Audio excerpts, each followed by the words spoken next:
Happy Monday, everybody. Happy manic rainy Monday where I am. It's not only Monday, the first day of the week, but it is Monday, the last day of June. July comes in hot, okay?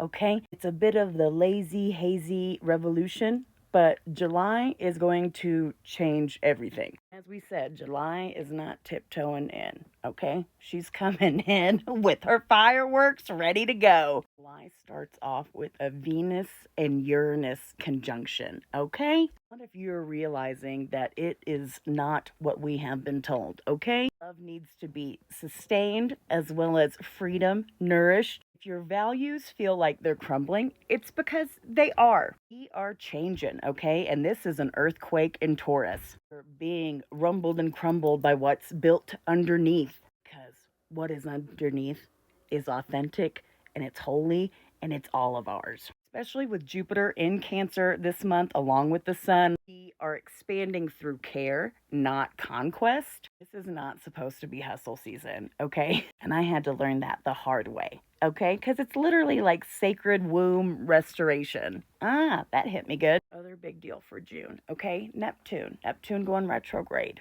okay? On July 4th, Saturn will be too.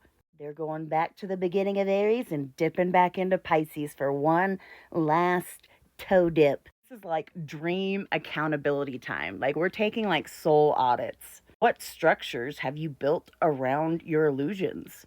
What illusions have you been carrying like anchors? Pisces is the water that we can drink that, if not carefully, it could be the Kool-Aid that we're drinking. You know what I'm saying? Neptune says, feel everything. It's all yours. We are boundless. Saturn says, make it real, okay? Make it real, and then we can feel. Together, they say your fantasy must sustain you, feed you, not drown you. We are starting over on a new cycle. This is the perfect time to cut some bad habits, to allow those values to change, because we are changing on a cell, soul, molecular level, on a collective scale. Also, big full moon in Capricorn, okay? Full moon in Cap, finally, without Pluto at the helm. But he is retrograde, but he won't touch Pluto. This is the moon of structure. This is the moon of legacy. This is the moon of power. Capricorn reminds us that revolution does not just need nourishment, it also needs to survive. It needs endurance. It's like, have you ever watched Naked and Afraid when like they rest and are naked to conserve for survival? Yeah, I'm not saying I want to see your butthole, but Capricorn is like, hey, we need to know when to endure, how to push ourselves in the work, but how do we also keep ourselves going? We have to nourish ourselves. We have to nourish the movement. We have to nourish the country or the dream that we want. Systems that live inside us, our bones, our structure, they are what hold the future. So are they sound? Expect emotional reality checks, okay? But along with that, spiritual revelations. It is beyond woo out there. Woo woo! Emotional reality checks, but also revelations. This is woo time. Get on the woo woo train. Not failing, we're more fermenting right now, okay? Something is popping and coming alive in the dark. And hopefully it's mother. It's also Leo time. The sun's going to move into Leo. Mercury's going to move into Leo. Also going to be retrograding in Leo. So, okay, the drama is going to get very real. The truth gets loud. But don't mistake volume for clarity, okay? Remember that? Don't mistake passion for power, for fight, for rage. Mercury in retrograde in the fire sign, the mouth can be a little quick, but the heart is where the truth lives. And Leo loves to remind us of that. Your roar be rooted in something sacred. Chiron also goes retrograde in Aries at the end of the month. This is personal, especially for Aries placements and hitting all cardinals in a certain way. But for all of us, this is about a time of like inner exile. You know, right now it seems like we need to be doing a lot, and some do, and I'm so thankful for those. But a lot of us are going to feel that we kind of just need to sit and ferment and integrate and listen.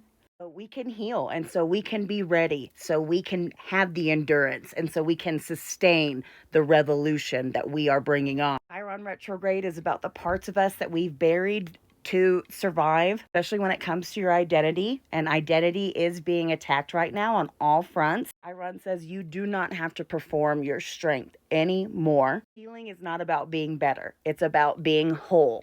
And first of all, you have to be alive to get there. Probably the big to do of the month. Uranus. Uranus going into Gemini. So this has a lot of people butt puckered for different reasons. Uranus and Gemini historically has always been a conflict in the United States. Again, we need to watch more when Uranus retrogrades back into Taurus for a blip. But generally, Uranus and Gemini, yes, we are having a fight of sorts, a mix of the minds.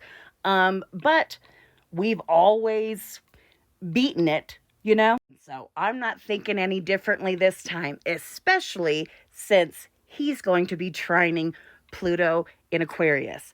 I am glad his journey into Gemini, trining Pluto, starts off with Pluto in retrograde. I'm going to admit, I am glad about that. Don't be surprised. I said we're changing on every level, okay? Uranus and Gemini, we are waking up, changing our minds, changing our tech, how we communicate, our language, how we interact with the youth, how we interact with our neighbors. I know it seems like a lot, and that's because it is, but because this is the internet of the revolution. This is the mind of the future.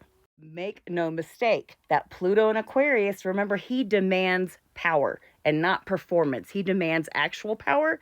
So if we think something else is still our power, it is going to get stripped. Or we could all realize that it's going to take a wake up, a realization, breaking through the chains of generational curses. It's time to change how we think and how we communicate and how we tech and how we neighborhood. This is a rebel code activation, okay? It won't be comfortable. I can promise you that. It will not be comfortable, but it will be true. That's the big moments in July for me. I've had some scares, but I've also had the best healthcare out here. And with Jupiter and the sun in my 12th, I am just going to integrate all of the woo and learn to go with the flow. Because in July, I don't think there's anything else we can do. Yes, at some points, July may feel lazy, but almost even like lazy, like I can't do anything. But also, the heat will be.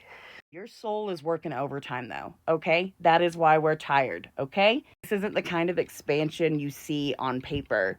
In your bloodstreams, it's in your dreams, your quiet yeses, your quiet no's. Let this be the month that you expand, not necessarily in secret, but like for no one else, for you only. Been harping on we all got to really find our people. The people are showing themselves right now. So listen to their messages. Do they align with yours? Sometimes people forget while they're chasing the sun that if you want that beautiful flower garden that you got to tend to the roots. This summer, I personally am tending to my roots. And that still may feel like too much. It feels like too much to me sometimes, but you know what? Good.